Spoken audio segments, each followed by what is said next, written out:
नमस्कार दोस्तों, मैं ज्वाला कमलापुरी गढ़वा दृष्टि से आप समस्त लोगों को इस चुनावी यात्रा में स्वागत है। आइए आज हम भनातुर प्रखंड क्षेत्र के भनातुर पंचायत में आए हुए हैं, जहां से पहले भी मुखिया रह चुके हैं और फिर मुखिया पद की दावेदारी पेश किए हुए हैं। आइए इनसे मिलकर जानते हैं इन्होंने अभी तक क्या विकास किया और कौन से विकास जो रह गए हैं उस विकास को कार्य करने के लिए मैदान में उतरे हुए हैं। क्या नाम है आपका? मेरा नाम मधुलता कुमारी है। क्या कौन सी विकास कार्य आपने पहले किए और क्या मुद्दा जो रह गया फिर से उठा? पहले तो मैं चुनाव में जब उतरी 2015 में, तो उस समय 2015 से भी पहले भी चुनाव में लड़ी थी, जिस समय मैं चुनाव हार गई, सेकंड नंबर पे थी। उसके बाद मैं 5 साल अपने क्षेत्र में रही। क्षेत्र में रहने के बाद भी कोई ऐसा विकास नहीं हो पाया था 2010 के 15 के बीच में। उसके बीच में बहुत तरह से ऐसा योजना था जो कि बुनियादी योजना था जो होनी चाहिए थी लेकिन नहीं हुई। चुनाव जीतने के बाद 2015 में चुनाव हुई, उसके बाद 2016 में हमको शपथ मिला। शपथ मिलने के बाद हमने बहुत तरह के ऐसे योजनाएं देखी थी जो कि बहुत माने इम्पोर्टेंट काम था, जो कि पहली प्राथमिकता हमने चापाकल पर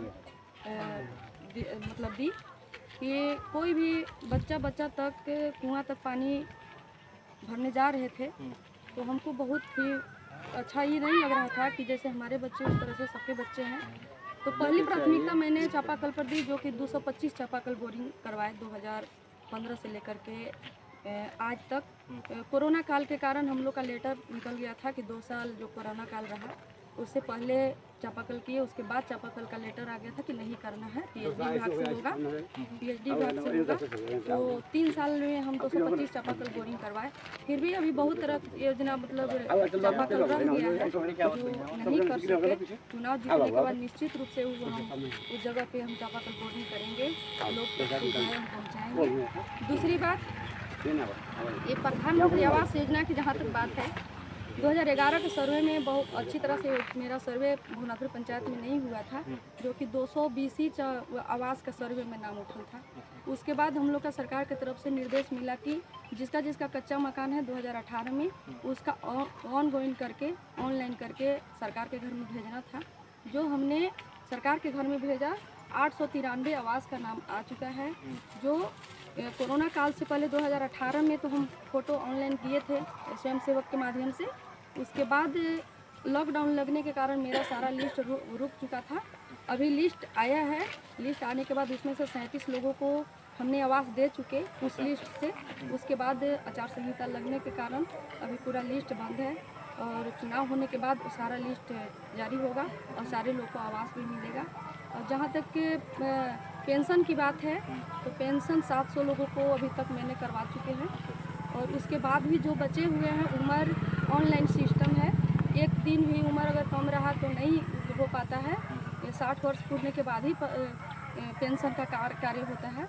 अब विधवा की जहाँ तक बात है, विधवा का हर लोग को पहुँच गया है। कुछ लोगों का लॉगिन बंद होने के कारण नहीं पहुँच पाया है। उन लोगों का भी कार्य हम करने में पूरा कोशिश करते हैं कि उन लोग का भी काम हो जाए और कोशिश में लगे हुए हैं। आचार संहिता लगने के कारण कुछ काम बाकी रह गया है। बहुत सारी योजना हम इम्प्लीमेंट कर चुके हैं, जो कि रोड हो गया, नाली हो गया और बहुत तरह का पोल पे हमको लाइट लगाना था, वो लाइट नहीं लगा है क्योंकि हमारी पंचायत में इतना भी सुविधा बहुत कम पैसा आता है। ये तो लॉकडाउन के कारण 2 साल काम हुआ नहीं है और इसलिए बहुत सारा काम पीछे रह चुका है। चुनाव जीतने के बाद वो सारा का सारा काम हमने करने का निर्णय ले लिया है। अभी कुछ मंथ पहले, चाहे कोई पहले पिछले कुछ आपको प्रधानमंत्री आवास में बदनाम किया जा रहा था, इस पर आप क्या कहना चाहते हैं? कुछ दिन पहले बदनाम हमको चुनाव आने के बाद कारण है चुनाव राजनीतिक है।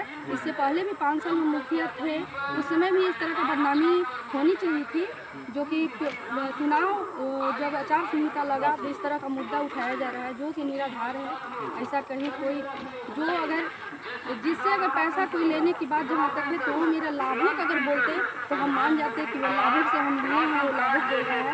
राजनीति है, इसमें नेता लोग बोला जा रहा है, जो कि नेता के बात सुनकर पैसा लिया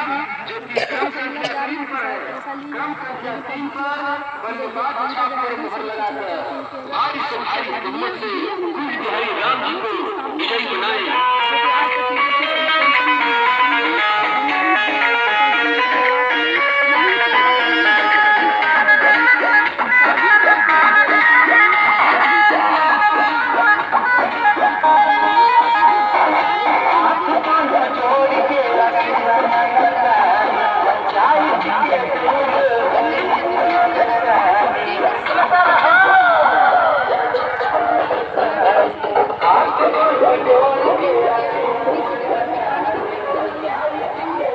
लॉकडाउन में बहुत तरह के ऐसे घर से बाहर नहीं निकलने दे रहे थे लोगों को।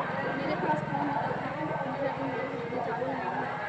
158 लोगों को 10-10 केजी चावल घर घर पहुँचाए हैं, सब्जी पहुँचाए हैं। बहुत तरह की ऐसा योजना था जो कि हम हर घर में लॉकडाउन में पहुँचाए हैं। मैं इस तरह का काम करने का काम अभी फिर से आप चुनाव मैदान में आए, अगर जनता फिर से आपको अगर मुखिया पद के लिए चुनती है तो फिर उसके बाद आपकी क्या रणनीति विकास की होगी, किस तरह से अपने पंचायत को आगे की ओर बढ़ाएंगे, उसके बारे में बताइए। बुनियादी विद्यालय से लेकर बुनियादी काम तक सारी योजनाएं धरातल पर लाऊंगी और हर तरह से क्षेत्र में हर वार्ड में 5 साल योजना, जो 5 साल हम चुनाव लड़े, चुनाव जीते, 5 साल रहे, कुछ ऐसी थी जो कि परिस्थिति को देखते हुए हम गांव में टोला में बैठक नहीं समझ में आया। अब सारा चीज़ समझ में आ गया है। टोले टोला जा कर के वार्ड में जाकर बैठक हर महीना कर किसके यहाँ राशन नहीं है, किसके यहाँ राशन कार्ड नहीं है, किसका पेंशन नहीं है, किसका आवास नहीं है, किस गली में चापाकल नहीं है, उसको हर महीना बैठक कर करके हर काम करने का काम निर्णय ले चुकी हूँ। मैं चुनाव जीतने के बाद इस तरह का काम करूँगी। 5 साल जनता के बीच में रहूँगी और जो भी कार्य है जनता के बीच में ला करके वो काम को करने का काम करूँगी।